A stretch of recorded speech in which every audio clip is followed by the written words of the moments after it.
Welcome to the Under One Roof Landlord and Letting Agent webinar series, made possible through the generous funding of the Safe Deposit Scotland Charitable Trust. The question and answer session will start momentarily. For those who are joining us for the first time, Under One Roof is a free, independent service that supports landlords, letting agents, owner-occupiers, factors, local authority housing officers, and others throughout the sector with issues around owning and maintaining a tenement flat in Scotland. Last year, through funding from Safe Deposit Scotland Charitable Trust, the Scottish Government, and local authorities throughout Scotland, we attained charity status, which has enabled us to hire a full-time staff dedicated to working with landlords and owner-occupiers of tenement flats and those that support them. In the coming months and years, Under One Roof will be increasing the information available on our website, our Twitter, Facebook, and Instagram accounts, and through our monthly newsletter. We encourage you to share information we send out with those in your building or in your sector to help us improve the quality of tenement flats in Scotland. Today's question and answer webinar will last 1 hour, with a short comfort break around the halfway mark. We encourage you to post your questions and comments into the chat box at the bottom of your screen. When asking a question, please provide your first name and a brief description of the issue you'd like to raise. If you'd like to appear on screen and ask your question directly, rather than have us read it out, please let us know. If we run out of time before your question is answered, please drop us an email with your question, or join us for the next question and answer session. Thanks for joining us. Let's begin. So welcome to this month's question and answer session with our tenement experts. Joining us today is Under One Roof's very own Annie Flint. Annie is a housing consultant and the co-author of the Tenement Handbook, which many of you may be familiar with from years ago. And that Tenement Handbook is, of course, all the knowledge in there has been transferred over to our website. We're also welcoming Paul Barham from Barnum Glen Architects. Paul has almost about 30 years experience as an architect in conservation, refurbishment, and restoration work, as well as new build housing, community buildings, and commercial projects.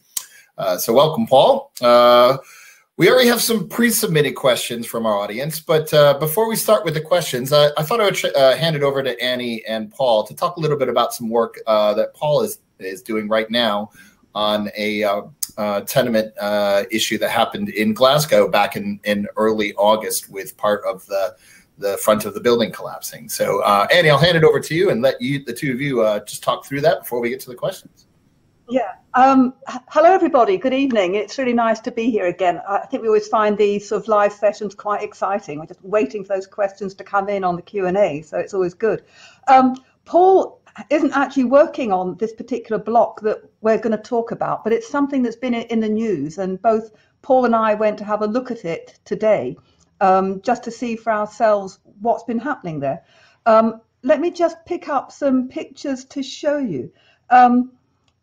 This one here is the building. Now, this is in Glasgow in the Hill Head area, and the story is that a bulge was noticed in the wall, and that bulge was occurring. I mean, it's actually very hard to see these things, even when you've got a good photograph, and this isn't a great photograph of it. But the bulge was actually occurring between that sort of single ground floor window and the set of 3 windows you can see on the other side of it. And you can see some damp patches and various other things going on there. And this bulge got noticed by building control at Glasgow City Council, who evacuated the building. I think all the poor residents in there got given a couple of hours to just get themselves and what possessions they could out of there. And then the road was closed off and the building was closed off. And then sometime later, possibly a week or so later, some of the people coming out of one of the opposite buildings noticed that the cracks had got a bit wider, and they went down to the shops, and by the time they got back, the front of that building had fallen off. Let me just find you that. Let me see, I think it's this one here. I've got a few of these, but there you can see the front of the building just fell off, just at that ground floor kind of level. So this is just one of these really scary kind of stories that comes along, and I think we just wanted to just try and talk to you about it and just explain what might be happening here and what's likely to happen afterwards. Paul, you looked at this. What did you think was going on? Is it easy for you to work out what's happening?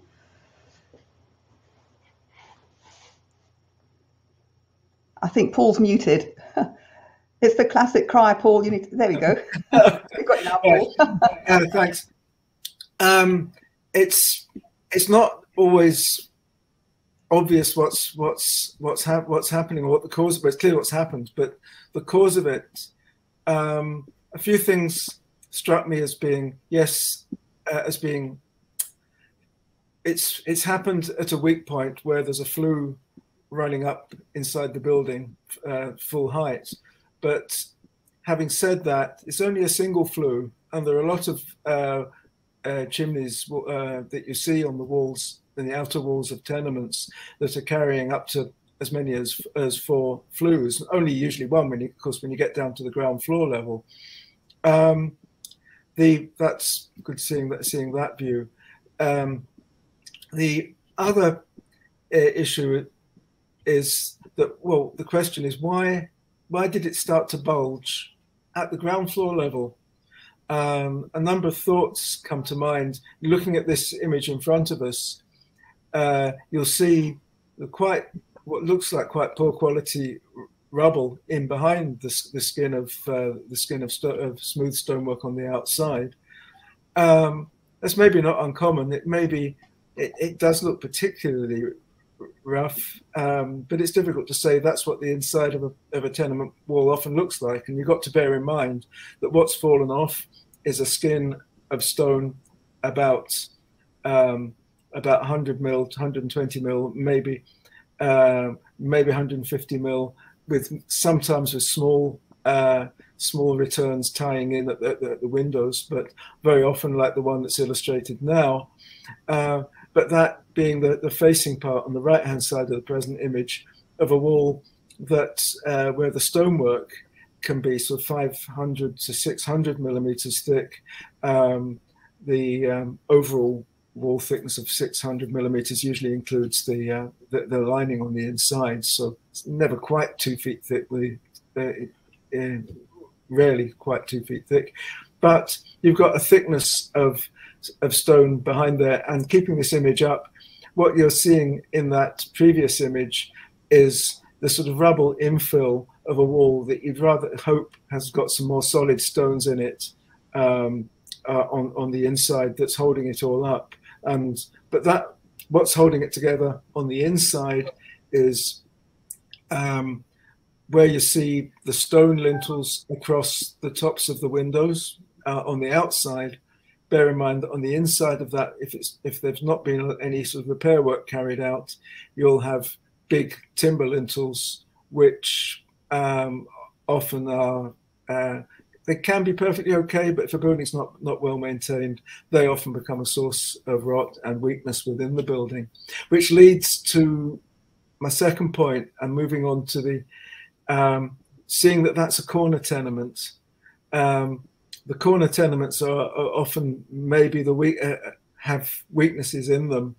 If you think of a tenement along a street, between the other tenements on either side of it can act as bookends. You've generally got the floor joists supporting the floor at each level, timber floors right the way up through the building, but the floor joists run through from front to back. Now, when you've got a corner, there's various ways that builders might have approached that and did approach that.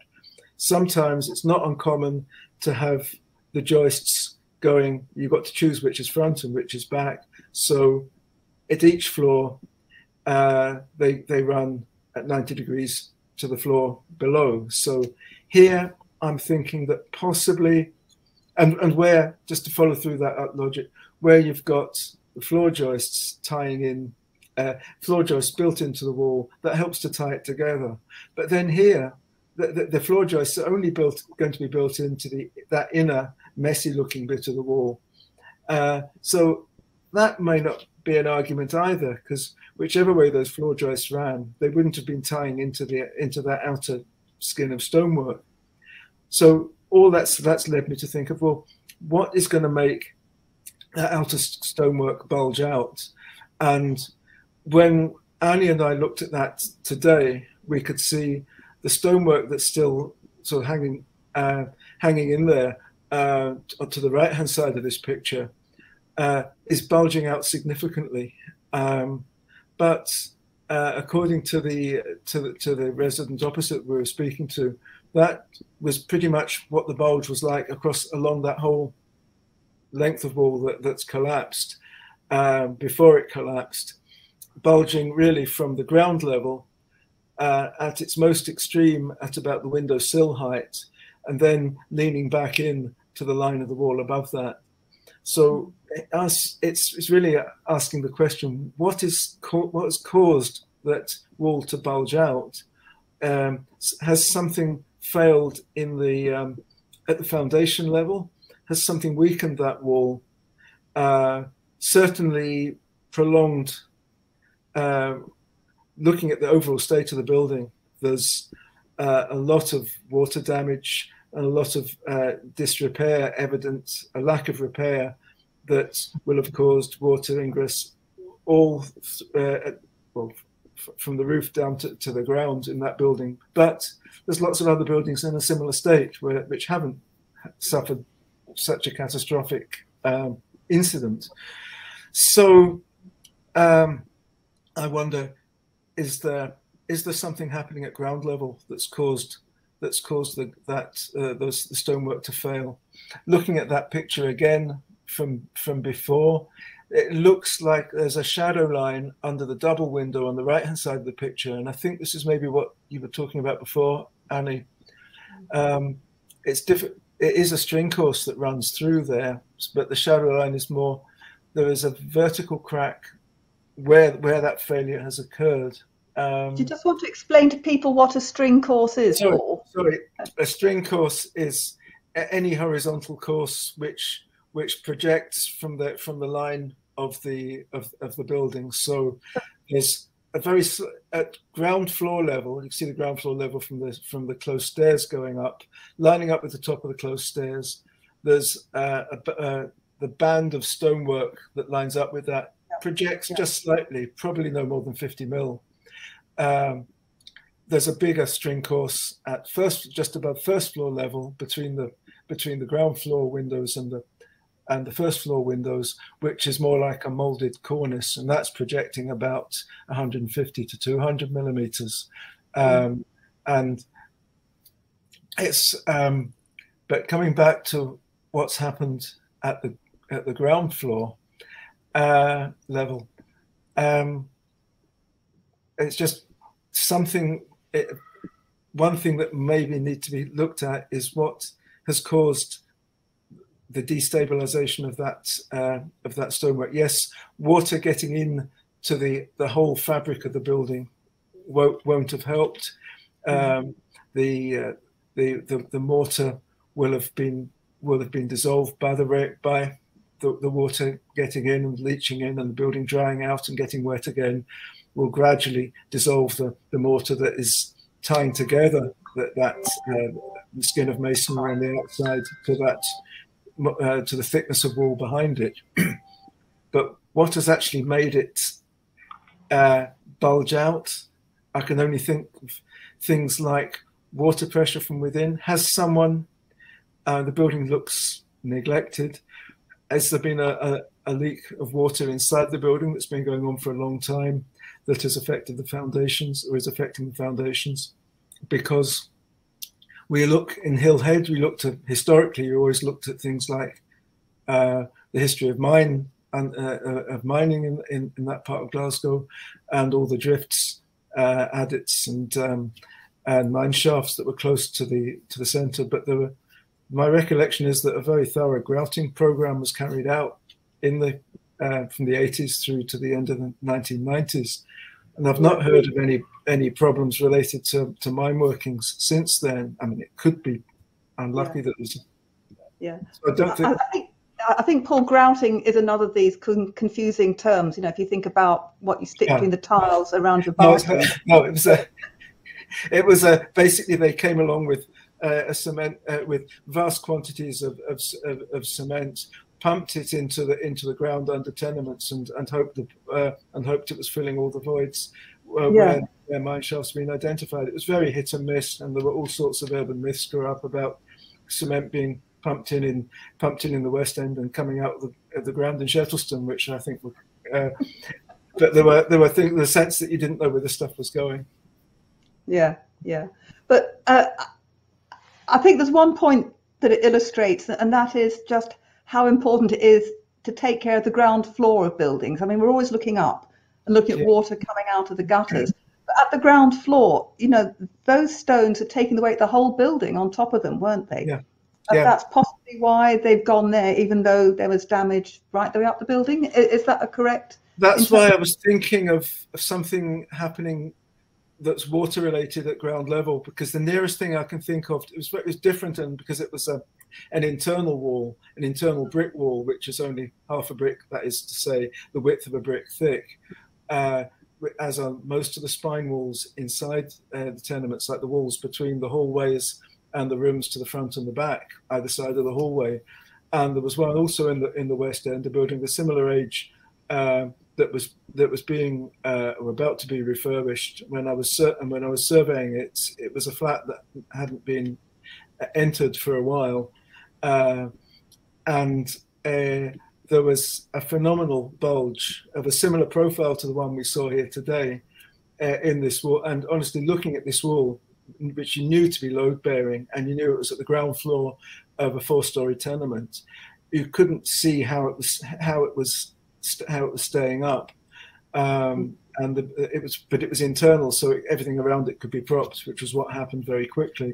The cause of that had been a disgruntled owner or tenant having, because it was compulsory, or it was housing, so it was comprehensive tenement improvement. If you back in those days, where housing associations would have more powers of taking over the repair of tenements in areas that were housing action areas, as they were defined at the time. So there was an issue that somebody had basically left all the taps on and flooded the solum area, that is to say the space below the ground floor, which had, in that case, it had destabilized the foundations of the internal walls.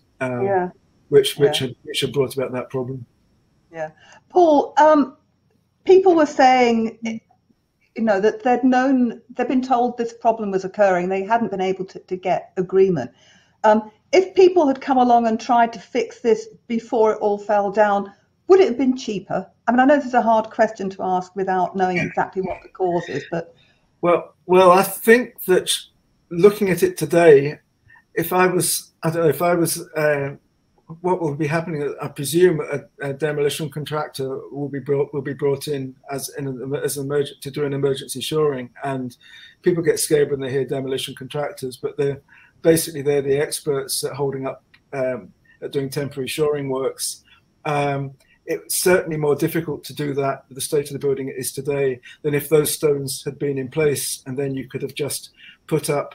Everyone will have seen these against buildings. They're basically effectively made of scaffolding planks, making a sort of triangular arrangement just and larger bulks of timber, and crisscrosses of scaffolding just to hold the walls in place until something can be done to carry out a more permanent repair. It's certainly more difficult to do that with the building in its present state. So by more difficult, yes, more costly. So yes, it would have been. It was a long way. It was just about at the point where the building was emptied out. It sounds like this was just so close to happening. And the thing that I was thinking, looking at it, was how is anything more going to fall off the facade of that building? Because there's still the bulge there on the right-hand side of that picture, the bit that's left on the right-hand side of the picture. The scaffolding that's there now, the fencing around it that's there now, is much more robust than the typical Harris fencing. It seems to be a sort of containment type. It's a solid It's made of solid sheets of corrugated metal that's quite difficult to actually see between them. And it's not just to stop people looking at it. I think it's to catch any bits of masonry that fall off the building, to stop them, to contain them, because it's actually bolted to the ground rather than resting in the usual thing. So I think it did certainly look as if they are preparing for all sorts of eventualities, doesn't it? I mean, I kind of feel really sorry for the owners here. I mean, people always talk about the owners as a whole group, but often it's just one or two who really hold things up. And actually, we've got a couple of questions that are coming up this year on that kind of topic about people who are holding things up. And there was a very similar situation in, I think it was either Cecil Street or the one next to it, at the top of that onto Great George Street, about 25 years ago, corner tenement there, that it was recognised as needing things done to it for many years before, and eventually that was taken down. Do you know, I recall looking at a flat there and thinking, these are lovely flats, I'd love to own one of these, but we kind of backed off because of those repair conditions, and that property just got pulled down. So yeah, I think you're quite right to point out a similar situation. I think, oh, well, look, Mike's come back in. Mike, are you ready for us to go on to some of the other questions now that we've analysed what's happening at Oakfield Avenue? Or we think what's happening. Oh, we can't hear Mike at the moment.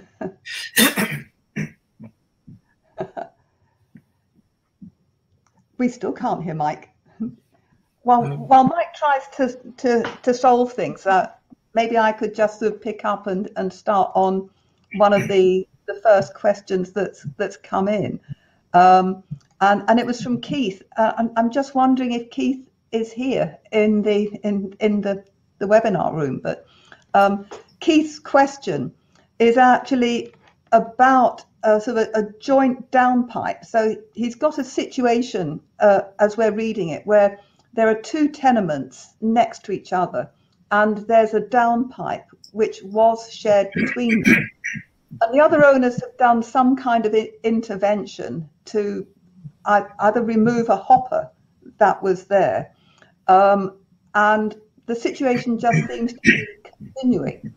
And there's a particular question here. I suppose the first question is, were those other owners allowed to actually undertake that work? Well, they should really have consulted the owners of the property next door, because it's mutual. We often talk about common individual and mutual repairs. And when we talk about mutual repairs, we sometimes mean mutual between two adjacent tenements. And this sounds like one of those situations. Something is jointly owned between two properties, and the two properties got completely different street numbers. Now, sometimes these properties are on the same title deed. It can be very confusing for people, and people are expected to run them jointly between all the different owners. And so the first thing we would say to Keith is, check out and see what your title deeds say, and see if they're actually picking up on that situation between these two adjacent tenements. And that may give you an answer as to what owners should have done to have dealt with this problem. They're now saying that they've got a problem about trying to come back and find these other owners, to try and get them to try and do something about it. And they've spoken to solicitors and factors. They've not had any response from those people. Now, I don't know how long you've been trying to get this kind of response from people, Keith, but it can take some time, because as all of you out there will know, that when people get a letter that says you've got to pay a bill, a lot of them will just file that letter in a drawer, and wait till they get prodded and poked and forced into doing something. And it may be that's what the solicitor and factors of this other building are doing, and maybe just not communicating that with you. Ring them up and check and find out what's happening. But as far as we can tell, these other owners do have a responsibility for paying for this on a kind of a joint basis. And I think, Paul, if we come to you, you've maybe got some suggestions about what they should do in these kind of situations, haven't you? I can maybe put up some pictures to show the kind of thing that might be happening. Well, from my reading of what's been described here, and that's a situation which I'm not sure that's from your. That's not. As far as I know, it's not this one. But I think this might. That one has a hopper. That one has a hopper, not particularly sensitive one, but it appears it's difficult to see if it's got a lot of overgrowing in it. It may be that if the gutters were cleared and the vegetation was taken out, it would conceivably do its job. It's quite a small hopper, so it would maybe overflow quite quickly. Is there a point in having a hopper, Paul? The hopper itself, if it's of a decent size and you can actually, the downpipe will go below the rim of the hopper. A hopper will act as a telltale for when the downpipe is blocked, if it's blocked below the hopper. If you don't have a hopper, then the first you'll know that the downpipe is blocked is when the gutters overflow. And when gutters overflow, they can overflow out the front and stain the front of the building, like you see there. But equally, they can overflow out the back of the gutter, and where it's a wall head gutter, which you can see on the right there, and even in that previous one, the kind of not ideal half round gutter, it's totally wrong gutter for that situation, but it's still sitting on the wall head. So if you see this picture, this deluge that's up just now, then you can see the water running off the front of that gutter. Well, the water will be running out of the back of those gutters, and if it's not, probably help there because you've got a bit of a projecting stonework where the gutter is, but if it's poorly maintained and the joints between the sections of guttering aren't properly sealed, then the water will come straight from out the gutter and into the wall, into the top of the wall. Will sit in the top of the wall. Will run back. Probably the people in the top flat might get some water coming in. Quite often, it's the people in the flat below the top flat that are the first to notice the water coming in, because it runs down the inside face of the stonework. The people in the top flat can be unaware of what's happening, but what happens at the top, at the floor level, at the top floor level, not the ceiling level, at the floor level, is you've got all the deafening and everything that constructs that floor runs in hard against the stonework. So any water that's running down the stonework will run back, won't run across the surface of the floor, so the people in the top flat won't see it, but it will soak into the deafening between the floors, and the people in the flat below will get a nasty damp patch, and they'll probably have water coming in above their windows. Mm-hmm. In this kind of situation, Paul, do you think people should actually be putting in much larger gutters while they're doing this kind of work? If you're replacing them, yes, and it's something that I've been looking at recently on a building of a similar age. But you can be limited by the design of the roof itself. You can be limited if it's a listed building by having to put back something that is as near as in appearance to what's there before. You can increase. You could look to sort of future projections of rainfall to increase the capacity of the gutter. You could, if you're replacing the downpipes, which happens less often, even when you've got a repair program, you can quite often not need to replace the downpipes, so tend not to, and replacing. And you haven't always got the scope for putting in additional downpipes, because you have to think about what happens when they meet the ground and how you deal with that drainage and how you take that away. And in a complicated urban building that's sitting hard onto the pavement sometimes, that's not always going to be an easy thing to deal with. So dealing with what's there, I think the hopper is quite a good idea. It might even be a good idea where there hasn't been a hopper before, because it can act as a telltale and let you know when it can act if the gutters are doing their job, I think you'll find that in extreme situations, then gutters might still overflow. They're laid dead straight horizontally, apart from any movement that the building might have had. So if you get an extreme downpour, my feeling is that in a tenement, you're not going to have, they're never quite enough downpipes.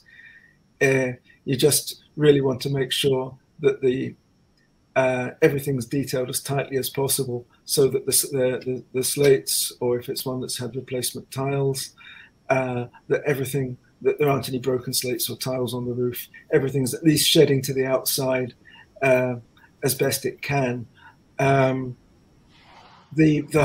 hopper would serve as a means of, if the water's coming out of the comes out of the gutter, what comes out of the gutter will go into the hopper, and then if the hopper overflows, it could be telling you that there's a blockage further down the pipe. If you don't have a hopper, and a lot of tenements were built without hoppers. I mean, the hopper's generally there to collect, like in the one in the picture there, it's to collect the water coming from two different downpipes. There's probably historically been a hopper there. I'm guessing there's been one there before that's maybe slightly more ornate or decorative. Maybe not. Maybe that was a solution to a problem that somebody just thought of at the time. But yeah, it does do that. I feel that a hopper can actually, it's collecting the water from two different roofs, two separate downpipes coming down there, and if the water's getting into the hopper but then restricted in the downpipe, then you'll see the water overflowing the hopper and know that your problem's in the downpipe. Right. I think we've spent quite a bit of time on that question, but I do notice actually that Keith has been on the chat, and Mike, I don't know if you know any more, if we're able to get Keith. No, I think that what I was going to say is that we're going to, if Keith had any follow-ups he wanted to ask, he'd put them in the chat room, or he could send us an email at info@underoneroof.scot, and we can follow up with some more details if he's looking to do so. In the meantime, I think what we'll do is we're about halfway through, so we can take a comfort break. We still have a number of questions that we'll get through, and we will, so far, we should have no problem getting through them all. So we're going to take a short 5-minute comfort break, just a chance to stretch your legs, grab a drink, or if you've got any questions, good chance to put them into the chat. During the break, we'll be screening an excerpt from an interview with a retrofit consultant, Lisa Pasquale. And this was part of the Doors Open Days event that we did a couple weeks ago for Glasgow. In the video, Lisa will be discussing some of the methods she is using to make her Glasgow flat more energy efficient from the inside out. So we'll see you back here after that video in about 5 minutes. Thanks. You too. You could talk a little bit about the methods that you use. There's various aspects that you looked at and worked on, but maybe if you could focus on 2 or 3 of those and talk a little bit about those. Yep. So one of the things with any tenement, so anyone that's lived in one knows, is they can be really drafty, especially if you're in the ground floor. So having suspended timber floors, there are gaps between them. They are tongue and groove, so that does provide a bit of protection. But I could stand in my kitchen the first couple of months that I lived here. When the wind blew outside, my skirts kind of flew up. It was we jokingly referred to it as the Marilyn Monroe kitchen. So it had, I mean, that said, that's a very well ventilated crawl space, so that's good. That's healthy for the building. But yeah, it unfortunately meant that my house was uncomfortably well ventilated. So I wanted to focus a lot on the floor, because ultimately the only thing between me and freezing cold Glaswegian temperatures was a bit of timber that thick in the floor, and that's a huge surface area in the building.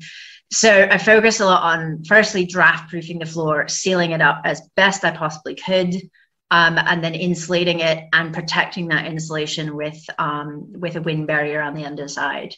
And that made just miles of difference. But the draft proofing meant lots of fiddly work on the floor, on the edges, to basically close everything up well, systemically and healthily for the building, so that I didn't cause any unintended consequences. And if you could just talk a little bit about that, because with these old stone tenements, it's not a matter of just sealing them up, of course, because you need to let that stone breathe. That's incredibly important with these old buildings, isn't it? Yeah. So what I've done is as part of sealing it up. So basically, what we want to do is make sure that the main those limestone walls, sandstone limestone walls, can what we call breathe, which is not quite the right term for it. It's allowing the vapor to move in and out of the house through those walls, because they do naturally kind of sweat, and they allow water vapor through. So what I did was, as part of the draft, to complement the draft proofing, because ultimately that's what provides fresh air in a traditional tenement, is the fact that it's not draft proofed. It's very leaky. That's where all your fresh air comes from. So once you seal that off, what you have to then do is put in purpose provided ventilation. So what I've got at the moment, I've got half I've got half an extract system, because I'm still a bit in progress. But I've got a mechanical extract system that basically constantly draws a very low level of air out. And it draws it out of the kitchen and out of the bathroom, draws it straight out. And what that does is it just creates a continuous flow that's quite controlled. But it means that I don't have huge amounts of draft, and I do still have fresh air coming in through vents in the window, trickle vents in the window. So I've got a constant kind of movement of air, and that makes it a nice kind of fresh environment. So in the bathroom, I did do a small amount of wall insulation, and internal wall insulation is the only wall insulation you can do room by room. So I did internal wall insulation, but I used a very specialist product that was lime based, which allows water vapor, moisture vapor to move all the way through from the inside to the outside of the property. That allows the wall to maintain a proper vapor balance, moisture balance. And the main purpose of doing that wasn't actually, in my case, to save massive amounts of energy, though it turns out that it has actually had that impact. Possibly just because I was cranking up the radiator to compensate for the really cold bathroom. But the main purpose of that was actually to take the cold surface away, the radiant effect of a cold masonry wall away. So the actual amount of insulation I put on that wall was relatively small. So if you look at the overall kind of improvement in the U value of the wall, it's not massive. I'm not, taking it to passive house levels or anything like that. But ultimately, the big difference is the fact that wall previously, if you were to take a surface temperature, it would have been in winter sitting at about 10 degrees with the heat cranked on full blast in the bathroom. And now if you take a surface temperature, it's sitting in a nice cozy 22.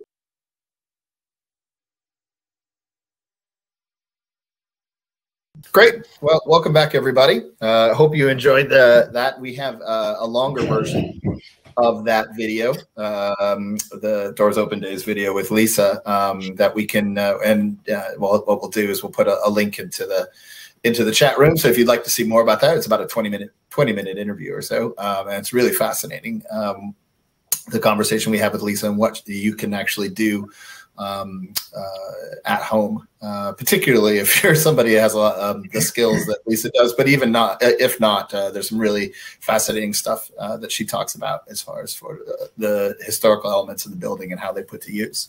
So we'll get back to the question and answer now. Annie, I've got a couple of questions for you, actually. I think these are probably best directed at you, but Paul, you're of course welcome to jump in if you like. First is from Edward, who's one of our attendees today. And Edward asks, is a factor saying, quote, we don't want to cost other owners money at the moment due to COVID, a good enough reason not to give for not fixing a cracked outdoor light?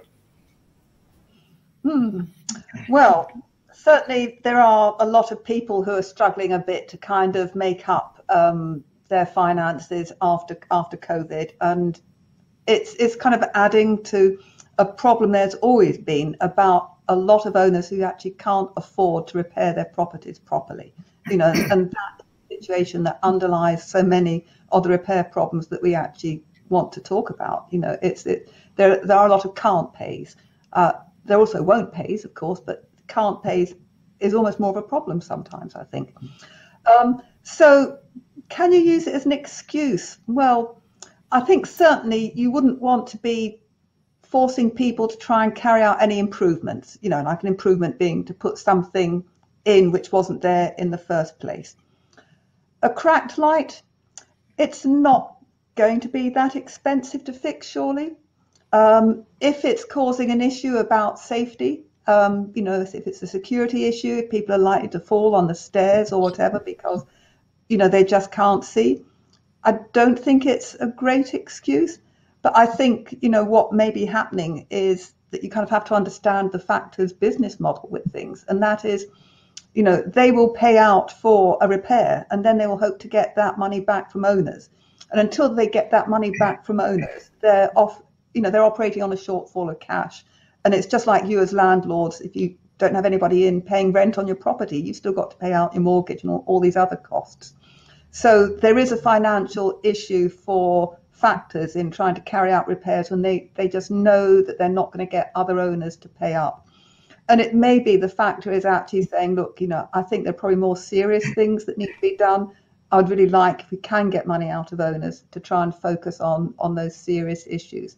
One never really knows what's happening in the mind of a factor. There may be all sorts of different situations operating that they're trying to deal with, and which, because of data protection, they can't actually tell you about. So, it's sometimes really hard to get behind it. But it'd actually be interesting to see what other people have to say in the chat, wouldn't it, Mike? Do other people think COVID's a good reason for not carrying out repairs? No, it certainly would, actually. And any other experiences. So you don't just have to ask a question, of course. You can just you've had experiences that are similar to any of the stuff that we're talking about here. I think that it'd be quite a lot that people could add to the conversation, and we can, of course, comment on that as well. So we've got another question. Let me just get it up here on my screen. This is from Billy, who says, I own a flat.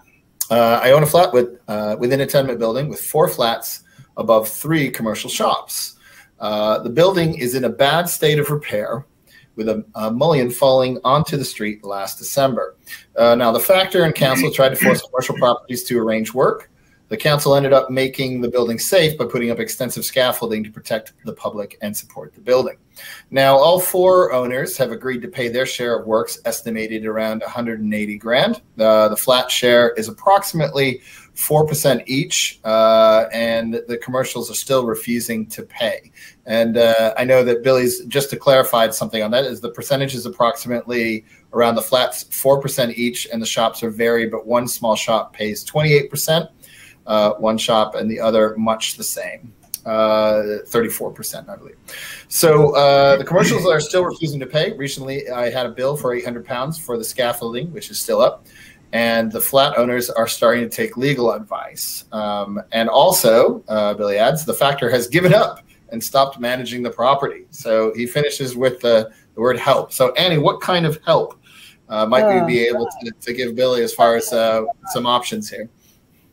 Okay, well, I mean, I think this is yet another of these classic situations, and it's a situation which arose when we often had shops underneath tenements, and shops were situated in a thriving high street, and they got good income. And at that point also, flat shares or share of repairs was often divided up according to sort of rateable value, which in itself took into account income, which meant that shop owners were actually paying a lot more the cost of repairs, but no one thought that was unfair because they had a lot more income coming in. The situation now is actually really very different, isn't it? I mean, firstly, we know our high streets are in a lot of trouble. So, we have, shop owners who are just going out of business and others who are not coming in. And you'll have heard the debate today or yesterday about business rates, and trying to change that situation. There's a second situation for shop owners and owners of commercial properties, though, and that is that nowadays they're often owned by one party and rented out by a second party. And that rental is often done on a full repairing basis, which means that the tenant is actually obliged to carry out the repairs. And of course, the tenant isn't going to see anything in terms of the rateable value of the property coming back. So this is a classic situation that developed, out of practice, which was fine at the time, but isn't quite so realistic now. Now, the situation legally is that it's the owners who are responsible. So they're responsible to you. They then have to go back to the tenants and try and get the money out of the tenants. And that's a situation between them. But they, as owners, are responsible to their co-owners to get things carried out. You can find out who those owners are if you go to the Scottish Assessor's Roll, which is the kind of the valuation roll, the register of all the commercial properties that there are in Scotland. So you can find out who those owners are, and you can get hold of them. And if you need to, you can use things like the duty to maintain to try and force these owners into getting things done. However, if you bear in mind this issue about, the changing incomes with things, it might actually be fair to say, why don't we go for a more equal division of affairs here, where you're each paying a seventh?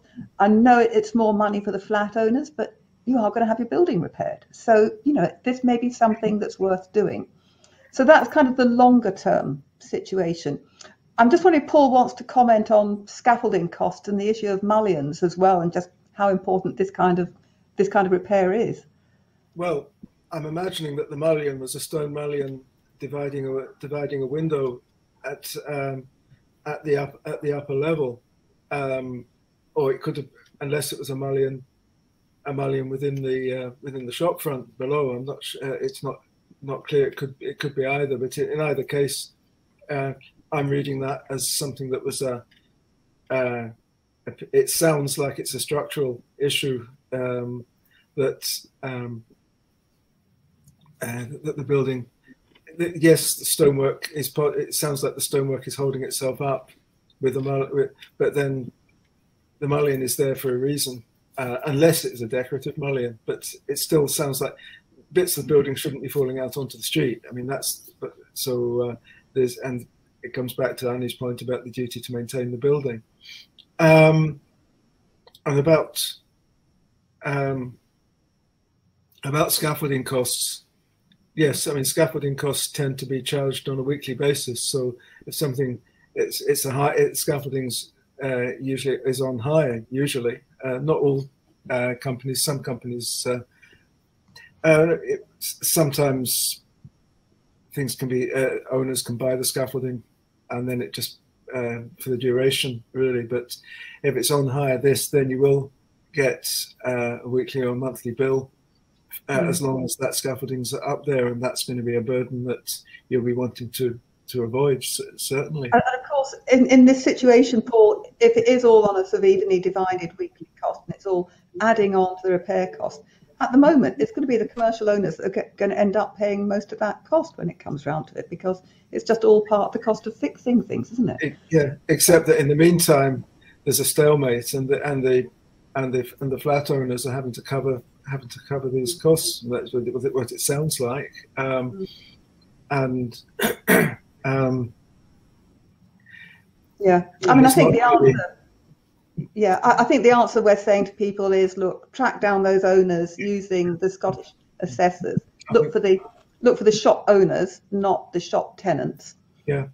Use the duty to maintain if you have to, but maybe consider, is this arrangement sustainable? Should you actually be dividing the costs more equally in the future? But that's not going to be in the flat owner's interest, and probably everyone's living on tight margins. The only way I've seen that work is going back to the times when a housing association would take on a whole tenement or a tenement repair, even with the ownership, and as part of a comprehensive repair of the whole building. Then I've seen the titles being rewritten to be more equally shared between the commercial premises, especially sometimes when that's involved converting a commercial property into a ground floor flat.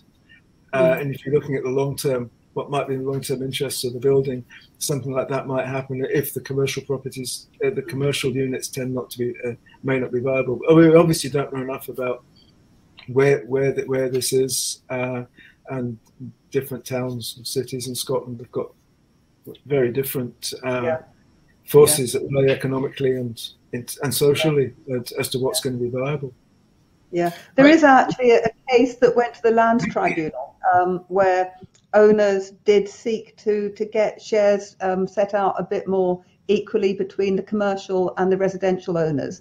And one owner did disagree with that, but the Lands Tribunal said that it was in the long-term interests of all the owners that things were more equitable, so they allowed the title change to go through. Great, thanks, Paul and Anne, for addressing that question from Billy. We've got another question from Stuart, who's asked, hi, 5 out of 9 owners in our tenement refuse to reply to factors letters regarding repairing. Now, the roof of the tenement is now leaking badly. How can we make these absentee owners pay their obligations? This is a duty to maintain one again, isn't it, Mike? 5 out of 9 means that you don't have the majority that you need to force through repairs. But the duty to maintain doesn't require you to have a majority. It just requires work to be done for support and shelter. And certainly getting the roof fixed comes under the definition of shelter. Now, there was a recent case in the Sheriff Court where people used the duty to maintain to try and carry out works which are actually going kind of beyond the essential needs of the support in question. And the sheriff said, all you can do under duty to maintain is do what's absolutely necessary. You can't go in and carry out a full repair program that might be economically and in all other senses more viable and sustainable. So it is a duty to maintain issue that you can use. You might need to force the factor to get them to go about doing it, but it would also be very helpful, I think, if you look to see whether you could get missing shares. Missing shares is something which a local authority can do. It only works, though, where you've got a majority of owners to agree to something. So if you can try and flip this round and get one more owner agreeing to carry out repairs, perhaps by saying, look, we're going to do it anyway, whether you like it or not, we're going to use the duty to maintain, they would maybe come over to your side and agree, at which point you could get the council, if they operate this scheme, to do missing shares. And missing shares is where the council steps in to pay the share of owners who can't or won't pay. And I think there's quite a lot about that on the website. And I'm sure if you look at the chat, you'll find Jazz is just about to put something in there that tells you how to find out about missing shares. But I think that's probably the answer to that one. Well, we've got just a few minutes left. We've got another question here from Marie, who's asked, we're trying to get our roof fixed before winter, and we can't seem to track down one of our owners. Now, we just sort of covered a little bit of this, but they used to be quite responsive, but now they seem to have dropped off. Any hope for finding them quickly? Not sure if the owners we knew have sold the property. So what's the best way to sort of, again, maybe just to focus a little bit more on that one, to tracking down those absentee landlords? Yeah, okay. So tracking down owners. Now, we don't know if they're landlords or not at this point, Mike. Mm-hmm. We just know that they are missing owners.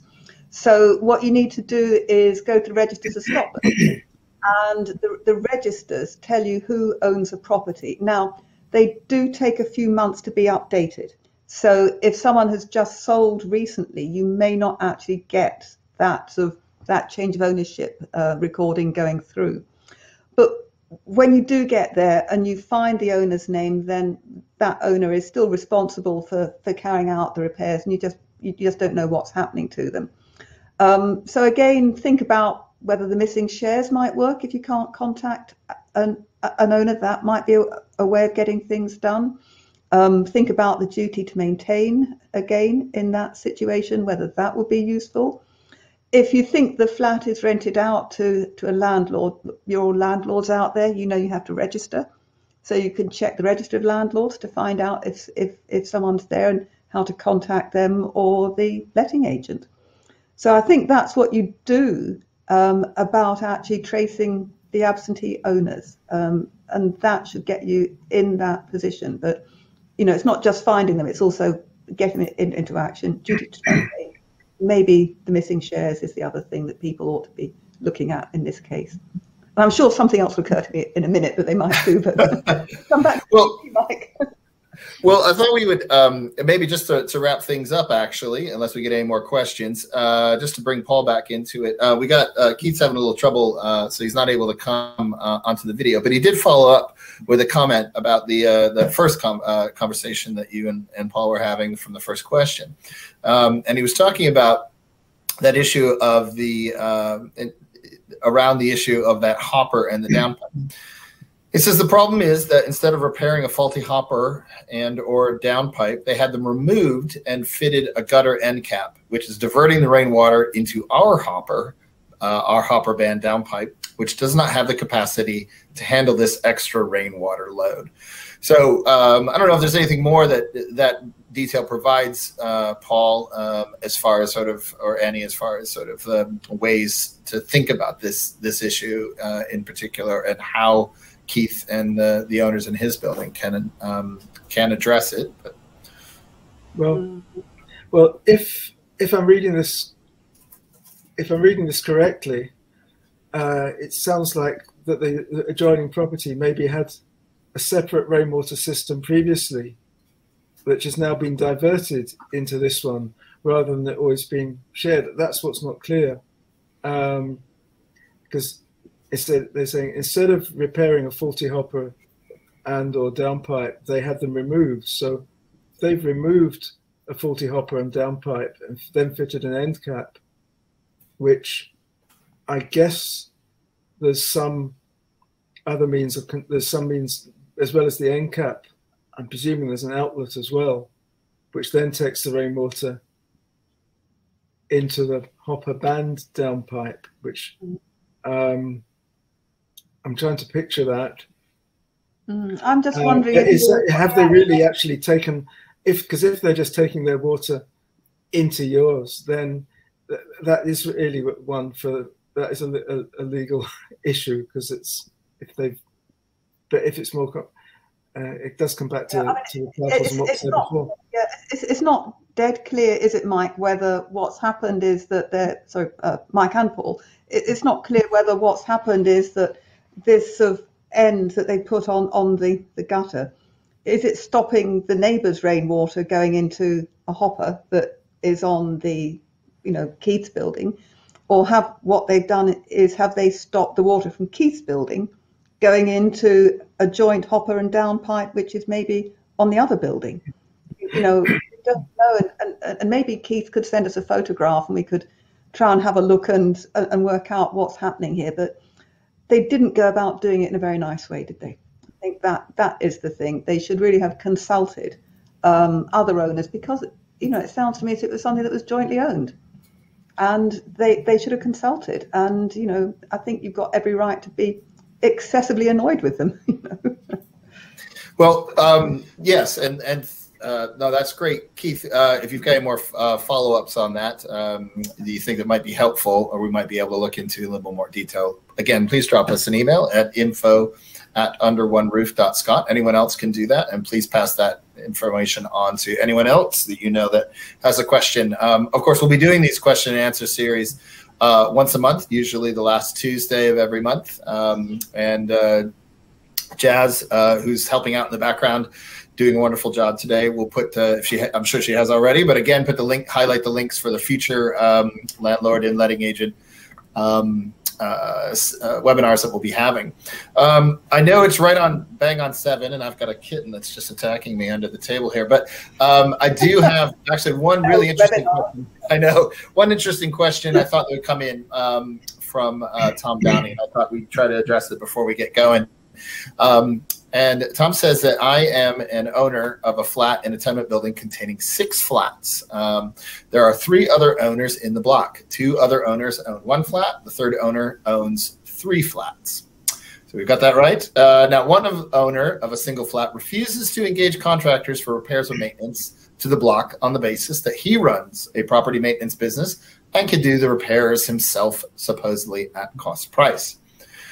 Previously, the owner of the 3 flats has agreed to the work being done by that owner, although no price or detailed specification of the works to be done were given. To cut a long story short, 2 quotes from outside contractors had been obtained for £2,000 approximately for roof repairs, but these were rejected by the majority in favor of what amounted to carte blanche for our maintenance company owner. The final bill for that, as you can expect where this is going, was in excess of $8,000 as opposed to the $2,000, citing he found other work requiring to be done when he was working on the roof, in spite of the fact he had inspected the roof 2 years earlier and said it was in good condition. So the settlement of the bill is not in question. It's just simply to highlight the magnitude of the disparity, says Tom. His question is, can we, myself and one other owner as a minority, insist upon a detailed quote as opposed to an estimate for any future work authorized by our co-owners? A tricky one, but I thought an interesting one maybe to finish up on. Oh gosh, there's a lot to unpick in this one, actually, because it's like a lot of these issues. There's lots of different connected things in it. So we've got a situation where we've got a minority of 2 owners and then 1 owner who owns 3 flats. So that gives possibly a slightly kind of uncomfortable kind of dynamic to this, in that owner of the 3 flats is always going to have the majority. So that can be a bit of an uncomfortable situation sometimes if you don't always get on. It doesn't sound like that's particularly a problem here, because that owner has agreed to one of the other owners carrying out the work. And that's fine. Often, you have an owner, they are invested in the property, they're keen to get things done, they're doing it at cost price. But, it does also sound like a bit of a story of patchwork repairs as well. You can go up on a roof and you can keep patching and patching, and you just keep finding more and more done. And eventually, you find that the whole roof needs done. You get patch after patch. So I would actually suggest that the way to actually deal with this is actually to get a proper survey done of the roof and find out exactly what needs done, and then get specifications. So you've got a kind of a more detailed view of what needs done, and you can all of you, the owners of all 5 flats, which is 3 of you, sign up to doing this, and you can ask the other property maintenance company if they'd like to quote for it, and and you might want to test their quote against quotes that you'd get from other contractors. But I think it's well worth getting a specialist up on the roof to do that survey and to look at the bigger picture, because as we say, if you keep carrying out emergency works, you're not planning, you're not getting good value for money out of things. I'm sure Paul would have a reflection. I would disagree, but I would say you'd have to be very focused on this, because looking at the amounts of money that he's quoting, that's the amount of money that could just be spent on the professionals before you actually get the work done, especially looking at the 2,000 that's there. If you're going to get, so I think the scope of works has to be very clearly set out, because there's a risk of emission creep at the specification side. And I think there's something we touched on when we were looking at that building today, and looking at how the current climate in terms of just the availability of builders has been really difficult to find, which is causing a shortage of supply, which is causing an increase in price. There are other factors which are causing increases in price in materials, again to do with supply issues.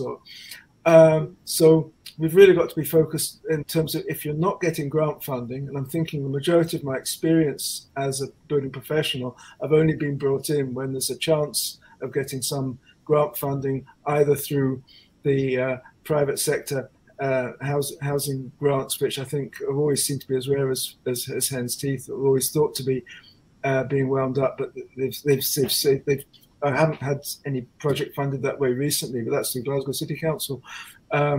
or through other more specific funding for historic building repairs. But it's only when you've so both at the professional has to keep their fee quite low, but still it has to be acknowledged that there is work to be done in actually going, looking, inspecting, writing specifications, the time taken to do a thorough survey. But also when I'm looking at the contractors, thinking that, well, for £2,000, there's not an awful lot that contractor can do to a roof. So yes, I suspect that other contractors who had maybe would have found their costs increasing. But the only way you compare that is if you can have something surveyed first, and then you can tell the. Yeah, and I should point out, Paul.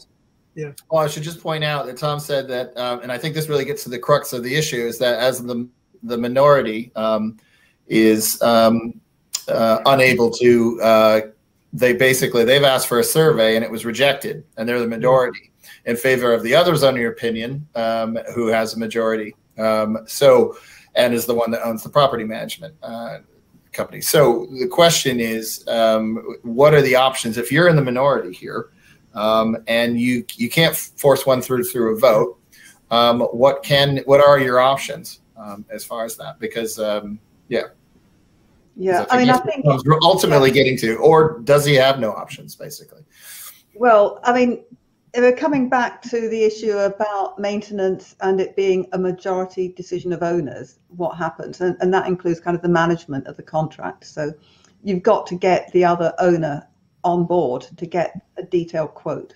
So, I think you can't force it through. I mean, I'm also looking at these £2,000 and thinking, well, this sounds like patchwork repairs.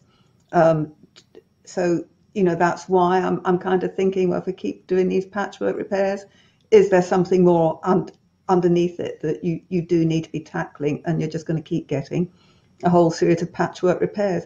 Now, as Paul said, better to get a patchwork repair done than do nothing. I think he's quite right there. There is a reality about this, but I think have a think about the long term as well, and that you might get a lot more bangs for your buck in the end if you take a more planned approach to things. Yeah, and there's a question in there too, because the person that is quoting for the $8,000 is the other owner, and so there's a little bit of an issue around conflict of interest, of course, that plays into as well. Is that the flat owner who's convinced the person that owns the other three flats, is the one that's going to financially benefit from that decision? So it's a tricky one, certainly. And there may not be, like you said, Annie, there may not be much else you can do, though, if you're in the minority there. Yeah. And also, I get the impression that there isn't a factor per se for the property, so that's so there isn't some separate entity that is between the owners and anything contractual that's agreed.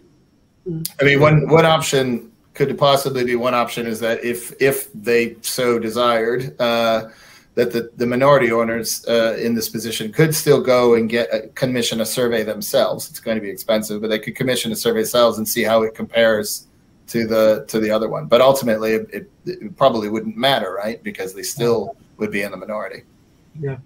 Yeah. I mean, I think if you are going to get a survey done, get it done with the aim of looking at what needs to be done in the future, and just accept mission creep happens. Paul saying you get mission creep going to survey. You can get mission creep when you're up on the roof. As you do find more things need done. It frequently happens. So I don't know if we really answered the question. We certainly talked around it, haven't we, Mike? Yeah. Well, I think this is one of those difficult ones. Tom's pointed out that the £8,000 there was no quote. So this is just an estimate. So I think there's some definite issues around there.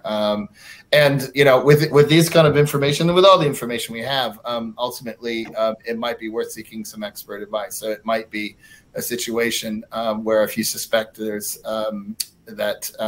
something's not quite right, is to seek the advice of a solicitor, because there may not be much in tenement law that in the Tenement Act that can be done in this kind of a situation. So sorry, Tom, if we're not able to get to give you at least the information that would help you out here, but we'll keep at it. We didn't get to. We've got one other question, but I think we're going to get to you, Mary. We've got to wrap it up. So if you want to drop your email to us with your question in a little bit more detail, we'll get back to you on the question you had asked.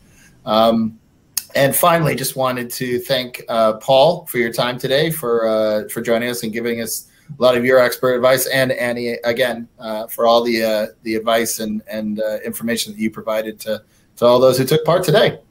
It's always fun.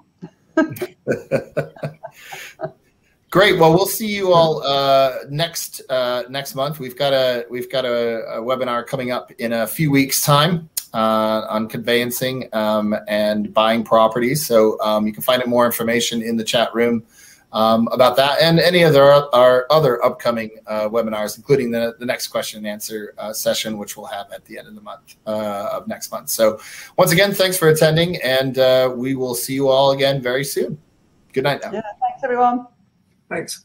Bye.